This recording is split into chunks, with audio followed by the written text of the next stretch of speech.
안녕하세요. 엉클즈의 돈돈 주간경제 뉴스. 이번 주는 그 국내 금융시장하고 특별히 부동산 시장입니다. 그다음에 여러분들한테 도움이 될 가계금융에 관련된 정보 알려드리도록 하겠습니다. 지난 6월 17일 날 발표한 대책을 정부가 Q&A 형태로 발표했는데, 주택담보 받은 날부터 반년 내 전입 의무, 뭐 이런 제목으로 뉴스를 뽑았는데, 무주택자나 1주택자가 규제 지역 내에서 아파트를 구입을 하기 위해서 담보대출을 받는 경우는 6개월 내에 전입해야 된다. 갭 투자를 맞는 거죠. 본인이 스스로 집주인이 전입을 하지 않는다는 말은 전세를 준다는 말인데, 6개월 내에 전입을 해야 된다라는 말은 남한테 전세를 못 준다 이런 얘기니까요. 일부 규제 지역에서 3억 원 이상 주택을 살 경우에 전세 대출이 사실상 불가능해진다. 뭐 이게 결론입니다. 그런데 대출 규제와 관련돼서 너무 혼란스러운 경우가 많으니까 정부가 이런 얘기를 해놨죠. 대출 실행이 전입해야 되는 6개월은 어떤 기준이냐? 담보대출 실행일부터 6개월이다. 기존 주택을 처분해야 되는 의무도 1주택자는 지게 된다. 언제부터 시행하냐? 다음 달 1일부터 7월 1일부터 시행한다. 30일까지는 계약금을 이미 납부한 사실이 증명되거나 전산상 등기 이런 것들에 등록을 하게 된 경우에는 종전 규정이 적용된다. 전입하지 않은 경우에는 어떻게 되느냐? 대출 약정 위반으로 대출을 상환해야 한다. 향후 3년간 주택 관련 대출을 받는 게 제한된다. 신용도를 하락시키거나 연체자 이런 어떤 금융거래에 불이익을 받게 된다. 이런 얘기죠. 모든 주택담보대출을 받는 경우에 적용되는 규제인가? 주택 구입 목적이 아닌 생활안정자금 목적의 대출에는 적용되지 않는다. 주택 관련된 규제니까요. 당연하겠죠. 3억 원 초과 아파트를 구입할 경우 전세 대출을 받을 수 없는 건가? 3억 원 초과 아파트를 신규 구입하는 경우 전세 대출 보증이 제한된다. 무보증 전세 대출은 거의 없기 때문에 사실은 전세 대출이 제한되는 거다.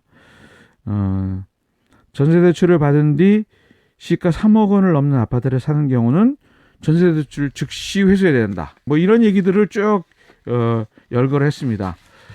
불가피한 경우도 예외 조치가 있죠. 실수요자 등에 대해서 특히 예외적인 경우 범위 내에서 인정하는데, 직장 이동, 자녀 교육, 부모 보양 등 실수요자가 인정될 경우에는, 그다음에 시군 구간 이동할 경우 이런 경우는 인정하겠다는 건데, 아직까지도 좀 애매모호한 경우가 있습니다. 저는 부동산 전문가는 아니지만 이게 모든 경우를 다 커버하면서 일어날 수 있는 경우에 분명한 답을 주는 건 아닌 것 같은 생각이 들거든요. 앞으로 이런 걸로 인해서 불이익을 받는 사람이 또 굉장히 어려움을 호소하지 않을까, 이런 생각도 좀 하게 됩니다. 자, 엉클즈의 원포인트 코칭은 부동산 관련된 규제를 강화하는 것은 저도 개인적으로 공감을 합니다. 동의하고요. 대출 제한, 특별히 갭 투자 방지. 젊은 사람들이 집에 대한 소유를 원할 때 방법이 없거든요. 대출과 전세를 동시에 활용하지 않고서는 자기 돈 가지고 집을 산다는 게, 서울에서 10억 이상, 연봉 4, 5천이 아무리 아무것도 쓰지 않는다고 하더라도 20년 이상 쉽지 않죠. 이 돈을 모은다는 것은 전세 끼고 집 사기는 일반화된 얘기인데, 저는 그런 생각도 합니다. 이번 기회에 살집, 그러니까 리빙하우스하고 살집, 바잉하우스에 대한 구별을 명확히 하는 기회가 됐으면 좋겠다. 집이라는 게 뭐냐? 살기 위해서 조금 거리가 멀면 내가 이동수단을 잘 활용하면 되니까, 대한민국에서 수도권만큼 이동수단이 좋은 데가 없잖아요.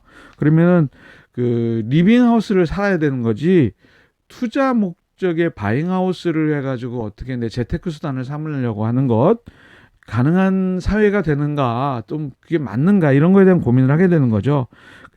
실수요자 집, 살집, 구입자 보호를 하는 것은 당연하지만, 주택 인식에 대한, 주택에 대한 목적을 바꾸는 기회가 되는 그런 정책들, 그런 정책들이 좀 연이어서 나온다면 국민들도 이런 생각을 좀 바꾸게 되지 않을까, 이런 생각을 좀 하게 됩니다. 자, 가계금융과 관련된 얘기 좀 한번 해볼까요? 한 달새 5만 원에서 75만 원. 우선주에 꽂힌 동학개미들. 주식시장에 관련된 얘기입니다. 뭐 아시는 분들 알겠지만 삼성중공업 우선주가 10거래일 연속 상한가.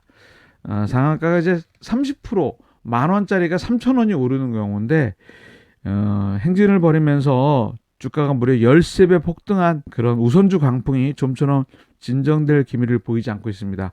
조금 전에 말씀드린 삼성중공업 우선주가 10거래일 연속 30%씩 계속 뛰었거든요. 연 3%도 안 되는 금리에 하루에 30%씩 10거래일 연속 상한가 행진. 우선주 불금이라 불리는 높은 가격에도 뛰어드는 개인 투자들이 주가를 이끌고 있다.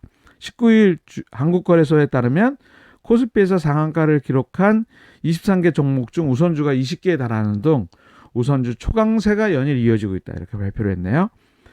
삼성중공업 우선주는 투자 위험 종목으로 지정돼 전날 거래가 정지됐지만 거래 재개된 이날 장 초반에는 96만 원까지 치솟았다가 1시 50분 현재 0.13% 오른 74만 5천 원에 거래됐다. SK증권 우선주도 4거래일 연속 상한가를 이어갔다. 예. 뭐 이런 우선주가 뭐 오를 수 있습니다. 뭐 상한가를 칠 수도 있는데 별다른 이유가 없이 호재가 없이 이게 상한가를 기록하는 게 문제라는 거죠. 삼성중공업 우선주는 그 LNG선 뭐 굉장히 큰 주문을 받았다. 뭐 이것 때문에 오르기 시작한 것 같은데 SK증권 우선주는 뭐 SK그룹과도 아무런 관련이 없는 사모펀드가 인수했거든요. SK증권을. 그런 아무런 이유 없이 우선주가 오른다. 괜히 개미들이 돈 놓고 돈 먹기라는 느낌의 그런 싸움을 하고 있는 거 아니냐. 그다음에 두 번째는 우선주 주가 급등은 개인 투자자들만 여기에 끼어든다는 겁니다. 이게 문제죠. 투자자별 거래 실적을 보면 개인 투자자가 삼성중공업 같은 경우는 97.96%를 이끌었고요. 그 다음에 SK증권 같은 경우는 94.80%를 이끌었기 때문에 이게 보통주하고 우선주 괴리가 굉장히 크게 일어나는 것, 이것도 좀 이상한 현상입니다. 우선주에 대해서 여러분들이 궁금하실 분들이 있을 것 같은데 우선주는 주주총회에서 의결권이 없습니다. 내가 뭐 사장을 선임하고 어떤 회사의 중요한 사항들을 결정할 때 투표권이 없다는 거죠. 대신 배당을 0.5% 1% 정도씩 더 줍니다. 의결권이 없기 때문에 좀 보통주보다 싼 가격에 의결권이 있는 거는 보통주, 의결권이 없이 배당을 조금 더 주는 거를 우선주라고 얘기하는데 뭐 이런 의결권이 없는 우선주에 이렇게 몰리는 것을 전문 투자가들 또는 이런 애널리스트들은 이해를 할 수 없다라는 거죠.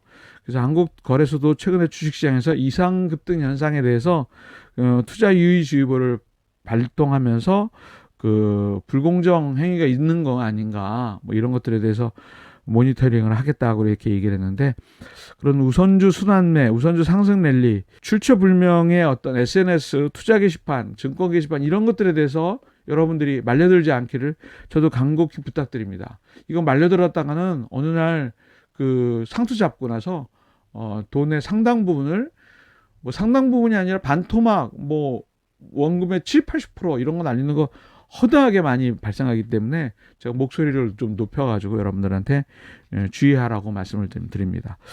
엉클리언 원포인트 코칭은 우선주 파동, 삼성증권 우선주 급등, SK증권 우선주 급등 이유 없이 말씀드렸죠.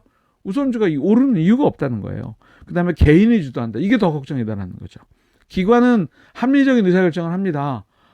분석가가 있어서 이걸 어느 정도 가격이 원래 본질 가격이기 때문에 향후에 어떻게 될 것 같다. 이게 어떤 게 호재다. 뭐 이런 것들을 좀 분석하는데 개인은 전혀 그럴 것이 없습니다.